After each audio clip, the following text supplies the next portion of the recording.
మోంతా తుఫాను వేగం కంటే ఎక్కువ వేగంగా స్పందించిన చంద్రబాబు నాయుడు గారి ప్రభుత్వాన్ని అందరూ ప్రశంసిస్తూ ఉంటే ఆఖరికి జరిగిన నష్టాన్ని ఎస్టిమేషన్లు వేయటంలో కానివ్వండి, కేంద్ర కమిటీని రాష్ట్రానికి రప్పించి నష్టాన్ని బేరీజు వేయించడంలో కానివ్వండి, ప్రజలకి సమస్యలు ఎదురు కాకుండా తుఫాను మూలంగా యంత్రాంగాన్ని అధికార యంత్రాంగాన్ని పార్టీ యంత్రాంగాన్ని సమన్వయపరిచి తుఫాను సమయంలో కూడా క్షేత్రస్థాయిలో ఉంచి మొత్తం యంత్రాంగాన్ని నడిపించిన చంద్రబాబు నాయుడు గారి తీరుని భేష్ అని అందరూ ప్రశ్నిస్తూ ఉన్నారు. ఆఖరికి కేంద్ర మాజీ కార్యదర్శి సుభాష్ చంద్ర గార్గ్ వారు ఏమన్నారో ఒక్కసారి ఆలోచిస్తే చంద్రబాబు నాయుడు గారి పరిపాలన ఏమిటో, ఆయన విజన్ ఏమిటో ఒకసారి అర్థమవుతుందని చెప్పేసి మనం చేస్తా ఉన్నాను. రాష్ట్ర ప్రయోజనాల విషయంలో రాజీ పడని వ్యక్తి శ్రీ చంద్రబాబు నాయుడు గారు. పెట్టుబడులు, ఉపాధి విషయాల్లో ఒక విజన్తో ముందుకు వెళ్ళే వ్యక్తి చంద్రబాబు నాయుడు గారిని ప్రశంసించారంటే వారి విజన్ ఏమిటో, వారి పనితీరు ఏమిటో ప్రజలందరూ కూడా ఆలోచించాలని చెప్పేసి మనం చేస్తా ఉన్నాను.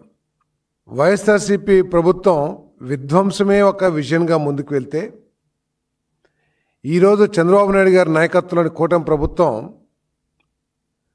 రాష్ట్ర భవిష్యత్తు, ఉద్యోగాల కల్పన, అభివృద్ధి విజన్గా ముందుకెళ్తుందని చెప్పేసి నేను ఈ సందర్భంగా తెలియజేస్తా ఉన్నాను.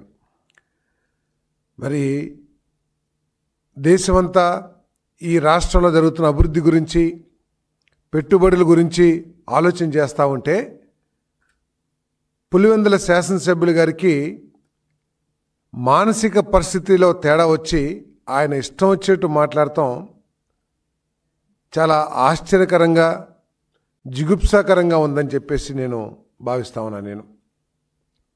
ఆయన ఇంకా ఒక ఇల్యూజన్లో ఉన్నట్టున్నారు.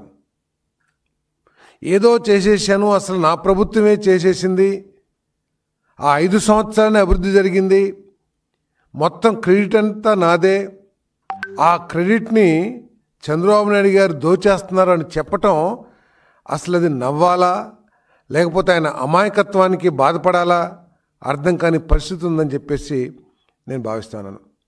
సరే, ఆయన క్రెడిట్ గురించి మాట్లాడే ముందు అసలు జగన్మోహన్ రెడ్డి గారు మీరు ఇంత గొప్పగా పరిపాలన చేస్తే 151 సీట్ల నుంచి 11 సీట్లకి ఈ రాష్ట్ర ప్రజలను మిమ్మల్ని ఎందుకు పంపించారని చెప్పేసి ఏ రోజన్నా సరే మీరు రివ్యూ చేసుకున్నారా అని చెప్పేసి నేను అడుగుతా ఉన్నాను. మీరు చేయలేదు కాబట్టే, మీరు మోసాలు చేశారు కాబట్టే, మీరు విధ్వంసం చేశారు కాబట్టే ప్రజలందరూ కూడా మీకు మరి తగిన శిక్ష వేశారనే విషయాన్ని మీరు గుర్తించాలని చెప్పేసి మనం చేస్తాను. అన్నీ కూడా నేనే చేశాను చెప్తున్న జగన్మోహన్ రెడ్డి గారు సమాధానం చెప్పాలి. నాడు నేడులో నేను అంతా స్కూల్స్ అంతా కూడా కార్పొరేట్ స్కూల్స్కి ధీటుగా ఏర్పాటు చేశాను, అభివృద్ధి చేశానని చెప్తున్న జగన్మోహన్ రెడ్డి గారు మీరు 38,000 స్కూల్స్ని దాదాపు 16-17 కోట్ల రూపాయలతో ఎస్టిమేషన్ వేసి అభివృద్ధి చేయాలని చెప్పేసి ఆలోచన చేశారు. సరే, ఆ స్కూల్స్లో టీచర్లు ఉన్నారా లేరా, పిల్లలకి బోధన విధానాలు కానివ్వండి, బోధనకి కావాల్సిన వసతులు కానివ్వండి ఏమున్నాయో అవన్నీ ఆలోచించుకోకుండా ఇన్ఫ్రాస్ట్రక్చర్ పేరు మీద 16-17 కోట్ల ఎస్టిమేషన్ వేసి మీరు ఖర్చు పెట్టింది 5-6 కోట్లే కాదా జగన్మోహన్ రెడ్డి గారు అని చెప్పేసి నేను ప్రశ్నిస్తామన్నా.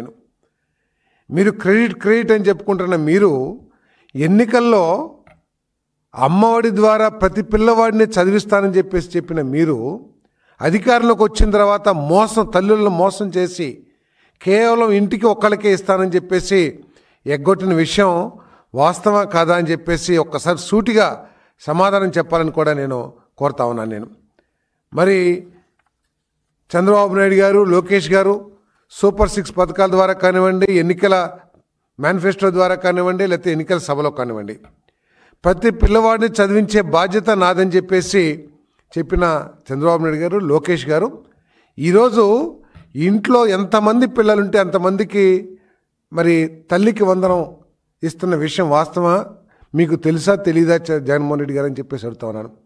ఈరోజు 67 లక్షల మంది విద్యార్థులకు ఇంటర్మీడియట్ చదివే వరకు, 1 నుంచి ఇంటర్మీడియట్ చదివే వరకు దాదాపు 10,090 కోట్ల రూపాయలని ఖర్చు పెట్టి చేస్తున్న విషయం మీకు తెలీదా అని చెప్పేసి నేను అడుగుతా ఉన్నాను నేను.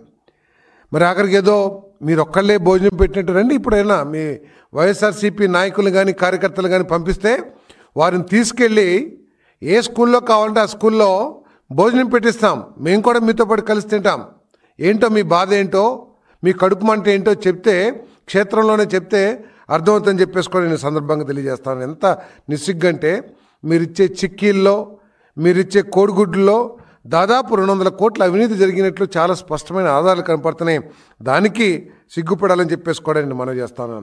ఈరోజు నిన్న ఒక మీటింగ్ పెట్టి అందరికీ ఏదో అబద్ధాలు, గోబెల్స్ కూడా సిగ్గుపడే విధంగా మీరు అబద్ధాలు చెప్తున్నారు జగన్మోహన్ రెడ్డి గారు.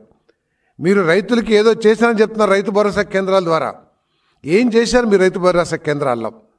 మీరు రైతులకి పనిముట్లు ఎగ్గొట్టారు, ట్రాక్టర్లకి లోన్లు అటువంటివన్నీ కూడా ఎగ్గొట్టారు, డ్రిప్ ఇరిగేషన్ ఎగ్గొట్టారు. ఆఖరికి కౌలు రైతులు నమోదు చేసి ఆదుకోవాల్సిన ప్రభుత్వం ఆ నమోదులో కూడా కౌలు రైతుల్ని మోసం చేసిన విషయం వాస్తవం కాదని చెప్పేసి అడుగుతా ఉన్నాను నేను. మీరు కౌలు రైతులు కేవలం 1,43,000 మందికి కార్డులు ఇస్తే మేము CCRC కార్డులు 9.5 లక్షల మందికి ఇచ్చిన విషయం వాస్తవం కాదని చెప్పేసి అడుగుతా ఉన్నాను నేను. మీరు 1,43,000 మందికి ఇవ్వటం మూలంగా వాళ్ళు మీరిచ్చిన రైతు భరోసా ఏదైతే ఉందో 14,000 ఇస్తానని చెప్పేసి కేవలం 7,500 ఇచ్చి చేతులు కడుక్కున్న విషయం వాస్తవం కాదా? ఇది మోసం కాదా, లేకపోతే ఇది క్రెడిట్ అనుకుంటున్నారా? ప్రజలు అర్థం చేసుకోవాలని చెప్పేసి మనం చేస్తాను. Please subscribe to Leo news for more videos.